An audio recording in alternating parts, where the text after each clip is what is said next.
mbokk yi koor gi bokk na luñ ci war a sante borom bi subhanahu wa taala mooy suñuy bàkkaar yu bari. ku ci nekk ci ñun yenn na ay bàkkaar yoo xamante ni bu la ci dee fekkee du neex, boo ci dajeeg borom subhanahu wa taala sa bàmmeel dina metti, yàlla na yàlla yërëm, bés penc na gën a ti metti. moo tax koor gi bokk na ci xéewal yi mooy borom bi subhanahu wa taala da ciy jéggale ay bàkkaar.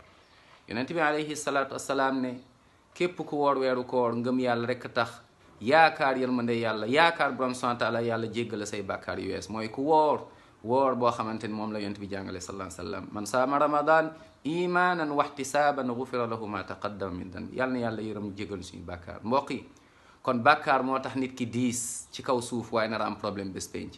lan moo génnee suñu maam Adam ak suñu maam Hawa alayhim assalaam aljanna? moom mooy bàkkaar. subhanallah. lan moom moo génnee Iblis yàlla rëbb ko? mooy bàkkaar. yàlla dik ko safara mooy bàkkaar. xeeti weesu ci ay bàkkaar moo taxoon yàlla rëbb leen, yàlla mere leen subhanahu wa taala. yàlla na yàlla yërëm ñu, yàlla nañu yàlla yërëm mbokk yi. kon nañu moytu bàkkaar di bari lu ñuy wax astaghfirullah. laa yazaalu lisaanuka ratban min dikrillah. del bari looy wax astaghfirullah astaghfirullah. yonent bi alayhi salaatu wasalaam nee na dinaa wax ci journée bi lu ëpp 70 fois astaghfirullah. beneen riwaay mu ne dinaa wax lu tolloog 100 fois astaghfirullah. kon nañ koy répété, loolu day tax yàlla yërëm la ci kaw suufa yërëm la bés penc. kon del bari looy wax astaghfirullah di moytu bàkkaar.